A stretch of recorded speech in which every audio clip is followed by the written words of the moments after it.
Welcome to our channel Aryan institute. మరి RRB NTPC notification మనకి release కావడం జరిగింది. దాదాపుగా 7 నెలల వరకు మనకి సమయం అయితే ఉంది. కాబట్టి ప్రతిరోజు మనం అతి ముఖ్యమైన ప్రీవియస్ రిపీట్ అయినటువంటి ఆర్ఆర్బీ క్వశ్చన్స్తో మనం క్లాస్ అయితే చేస్తున్నాం. కాబట్టి ప్రతి క్వశ్చన్ చాలా ఇంపార్టెంట్ కాబట్టి ఎక్కడ కూడా స్కిప్ చేయకుండా చూడండి. ఛానల్ సబ్స్క్రైబ్ చేసుకోండి. డిస్క్రిప్షన్లో మన యాప్ లింక్ ఇచ్చాం. యాప్ డౌన్లోడ్ చేసుకుంటే 99 రూపాయలకి ద బెస్ట్ మెటీరియల్ మీకు కంప్లీట్ బిట్ బ్యాంక్ అనేటువంటిది లభిస్తుంది. అదేవిధంగా 199 రూపీస్కి ద బెస్ట్ టెస్ట్ సిరీస్ అయితే లభిస్తుంది. 399 రూపాయలకి ద బెస్ట్ లెజెండరీ ఫ్యాకల్టీలతో క్లాసులు అనేటువంటిది 1 ఇయర్ వ్యాలిడిటీతో లభిస్తుంది. అదేవిధంగా కామెంట్లో ఒక యూట్యూబ్ ఛానల్ లింక్ పిన్ చేశాను. ఆ ఛానల్ సబ్స్క్రైబ్ చేసుకుంటే రెగ్యులర్గా ఇంకా మంచి వీడియోస్ ఆ ఛానల్లో అయితే అప్లోడ్ అవుతాయి. కాబట్టి మీరు సబ్స్క్రైబ్ చేసుకోండి. సో మరి ఇప్పుడు ఈరోజు క్లాస్లో భాగంగా అతి ముఖ్యమైనటువంటి క్వశ్చన్స్తో మనం ఈ క్లాస్ అయితే చేస్తున్నాం. మరి ఫస్ట్ క్వశ్చన్ చూసినట్లయితే కామన్వెల్త్ గేమ్స్ యొక్క ప్రధాన కార్యాలయం ఎక్కడ ఉంది అనేటువంటిది క్వశ్చన్. మరి కరెక్ట్ ఆన్సర్ చూస్తే ఇచ్చిన వాటిలో option B is right answer అండి. London is right answer. మరి కామన్వెల్త్ యొక్క ప్రధాన కార్యాలయం మనకి లండన్లో ఉంది.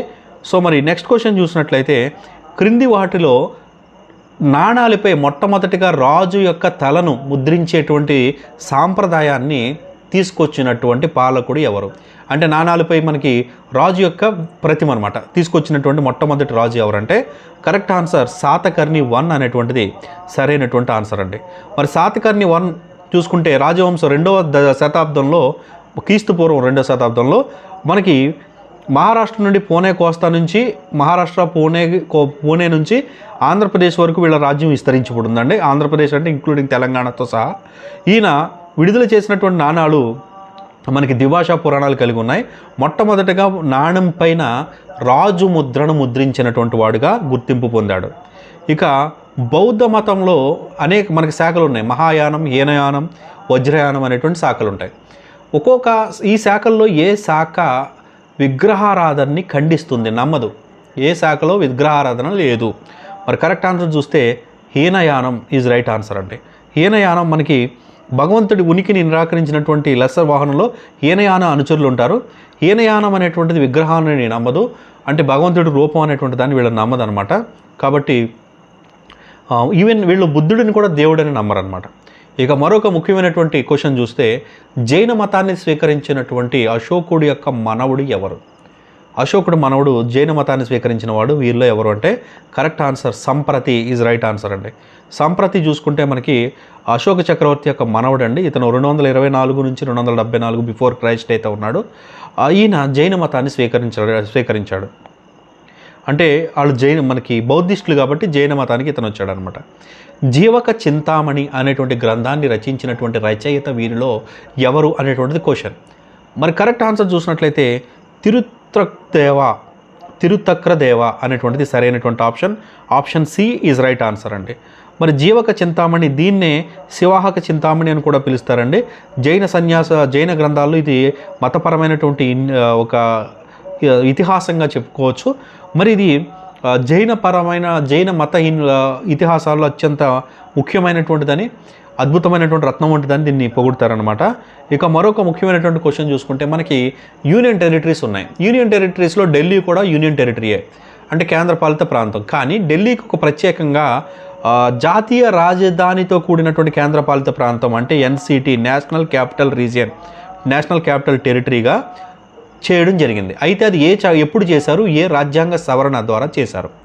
సో మరి ఇక్కడ కరెక్ట్ ఆన్సర్ చూసినట్లయితే 69వ సవరణ చట్టం ద్వారా చేయడం జరిగిందండి. 69వ సవరణ చట్టం ఇస్ రైట్ ఆన్సర్ 1991లో. ఇక ప్రపంచంలో అత్యంత పెద్ద రాజ్యాంగం ఏది? ప్రపంచంలోనే అత్యంత పెద్ద రాజ్యాంగం ఏ దేశం కలిగి ఉంది అంటే ఇక్కడ భారతదేశం కలిగి ఉందండి. దాదాపుగా 444 ఆర్టికల్స్తో ప్రపంచంలో అతి సుదీర్ఘమైనటువంటి రాజ్యాంగంగా భారత రాజ్యాంగం గుర్తింపబడింది. ఇక నెక్స్ట్ క్వశ్చన్ చూస్తే ఒక వ్యక్తి లోక్సభ సభ్యుడు అవ్వాలి అవ్వాలంటే అతనికి ఉండవలసినటువంటి మినిమం వయోపరిమితి ఎంత అనేటువంటిది క్వశ్చన్ అండి. సో మరి ఇక్కడ కరెక్ట్ ఆన్సర్ చూస్తే ఒక వ్యక్తి కనుక లోక్సభ సభ్యుడు అవ్వాలన్నప్పుడు అతనికి మినిమం వయస్సు 25 సంవత్సరాలు అనేటువంటిది ఉండాలి. మరి దాంతోపాటు అనేక అర్హతలు ఉండాలి. అవి ఏంటనేటువంటి చూద్దాం. ఒక వ్యక్తి లోక్సభ సభ్యుడు అవ్వాలంటే అతను ఖచ్చితంగా భారతీయ పౌరుడై ఉండాలి. 25 సంవత్సరాల కంటే తక్కువ వయసు ఎట్టి పరిస్థితుల్లో ఉండకూడదు.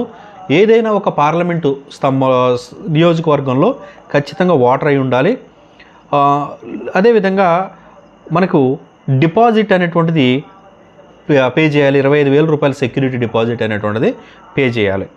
ఇక మరొక ముఖ్యమైనటువంటి క్వశ్చన్ చూస్తే భారత రాజ్యాంగం వాస్తవానికి ఎప్పుడు సిద్ధమయ్యింది అనేటువంటిది క్వశ్చన్ అండి. సో మరి కరెక్ట్ ఆన్సర్ చూస్తే భారత రాజ్యాంగం వాస్తవానికి 1949 నాటికే సిద్ధమైంది. 2 సంవత్సరాల 11 నెలల 18 రోజుల్లో దీన్ని పూర్తి చేశారు. 1949 నవంబర్ 26 కల్లా దీనికి భారత రాజ్యాంగ సమైక్య ఏదైతే ఉందో ఆమోదం తెలిపింది. కానీ అమల్లోకి మాత్రం 1950 జనవరి 26న వచ్చిందనమాట. ఎందుకనంటే జనవరి 26 అనేటువంటిది భారత స్వాతంత్ర ఉద్యమ చరిత్రలో ఒక ముఖ్యమైనటువంటి దినం. ఎందుకనంటే మనకి స్వాతంత్రం బ్రిటిష్ వాళ్ళు ఇవ్వకపోయినప్పటికీ కూడా జనవరి 26న భారతదేశ ప్రజలంతా కూడా బ్రిటిష్ వాళ్ళకి వ్యతిరేకంగా జనవరి 26ని మన స్వాతంత్ర దినోత్సవంగా సెలబ్రేట్ చేసుకునే వాళ్ళం. కాబట్టి మనకి ఆగస్టు 15 యాక్చువల్గా స్వతంత్రం వచ్చింది. కాబట్టి ఆ రోజుకున్న ప్రాధాన్యత దృష్ట్యా మనం భారత రాజ్యాంగాన్ని జనవరి 26, 1950 నుంచి అమల్లోకి తీసుకొచ్చాం. బట్ పూర్తయింది మాత్రం 1949 నవంబర్ 26 అండి. మరి నెక్స్ట్ ఢిల్లీ సుల్తాన్స్లో ఏ పాలకుడు ఇక్తాస్ను రద్దు చేశాడు? మరి ఇక్తాస్ అంటే చిన్న అనేక పన్నులు విధించడాన్ని ఇక్తాస్ అంటారండి. మరి ఏ పాలకుడు అంటే Alauddin Khilji is right answer అండి. అలావుద్దీన్ ఖిల్జీ పెన్ స్ట్రోక్ పేరుతో చిన్న ఇక్తాలు ఏవైతే ఉన్నాయో అన్నిటిని కూడా రద్దు చేశాడు. ముఖ్యంగా వ్యవసాయ పరంగా ఇది ఒక గొప్ప సంస్కరణగా చెప్పుకోవచ్చు అనమాట.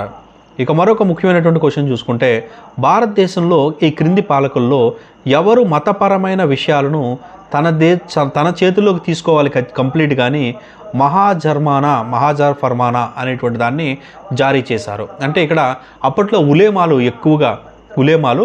ఎక్కువగా మనకి డామినేట్ చేసేవారు మతానికి సంబంధించి, ముస్లిం మతానికి సంబంధించి. వాళ్ళని అరికట్టాలని చెప్పేసి అక్బర్ మహాజ ఫర్మానాని రెడీ చేసి మొత్తం మతపరంగా ఆయనే సుప్రీంగా తీసుకొచ్చి దీన్ ఈ ఇలాహీ అనేటువంటి ఒక కొత్త మతాన్ని కూడా ఆయన తీసుకొచ్చినట్టుగా అబుల్ ఫైజీ 1579లో ఆయన యొక్క రచనల్లో రాయడం జరిగింది. ఇక నెక్స్ట్ క్వశ్చన్ కనుక చూసినట్లయితే ఇక్కడ చాంద్వార్ యుద్ధము అనేటువంటిది ఎవరెవరి మధ్య జరిగింది అనేటువంటిది క్వశ్చన్ అండి. మరి చాంద్వార్ యుద్ధము మహమ్మద్ గోరీ జైచంద్ల మధ్య జరిగింది.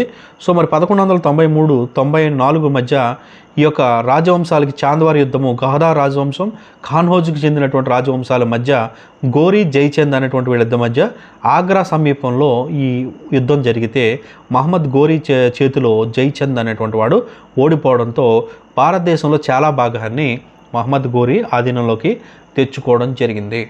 ఇక నెక్స్ట్ క్వశ్చన్ చూసినట్లయితే నాణాలపై కల్మా అనేటువంటి శాసనాన్ని వేసేవారు మొఘల్ చక్రవర్తులు. అయితే ఆ కల్మా అనేటువంటి శాసనాన్ని నిషేధించినటువంటి వాడు ఎవరు అంటే ఇక్కడ correct answer Aurangzeb. Option C is right answer అండి. అంటే ఇస్లామిక్ మత విశ్వాసాలకు అనుగుణంగా ఇది వేసేవారు. అయితే దీన్ని ఔరంగజేబు రద్దు చేయడం జరిగింది. ఇక మరొక క్వశ్చన్ చూసుకున్నట్లయితే ఫిరోజ్ షా తుగ్లక్ పరిపాలన కాలంలో యుద్ధానికి వెళ్ళినప్పుడు యుద్ధంలో ఓడిపోతున్నటువంటి దేశాన్ని దోచుకునేవారు. ఆ దోచుకునేటువంటి యుద్ధ సమయంలో స్వాధీనం చేసుకున్న దోపిడీలో 1/6% దేన్ని ఏమంటారంటే కమ్స్ అంటారు.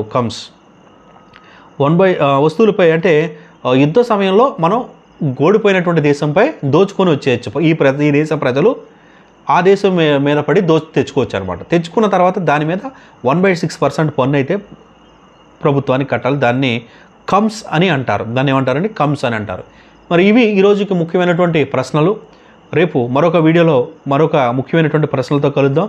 ఎన్టీపీసీ మీ లక్ష్యం అయితే మాత్రం మాతో ట్రావెల్ చేసి మీరు జాబ్ కొట్టాలని అనుకుంటే మాత్రం ఖచ్చితంగా ఏదైతే డిస్క్రిప్షన్లో వాట్సాప్ గ్రూప్ ఇచ్చామో అందులో జాయిన్ అవ్వండి. కొత్త బ్యాచ్ వెరీ సూన్ త్వరలో స్టార్ట్ చేస్తున్నాం. ఈ బ్యాచ్లో మీరు జాయిన్ అయితే A to Z కంటెంట్ ఇచ్చి మేమే చదివించి మేమే టెస్టులు పెట్టి మిమ్మల్ని ఎన్టీపీసీ ఎంప్లాయీగా 100% మార్చుతాం. 2000 ఫీజు ఉంటుంది, 2 years వ్యాలిడిటీ ఉంటుంది. Thank you.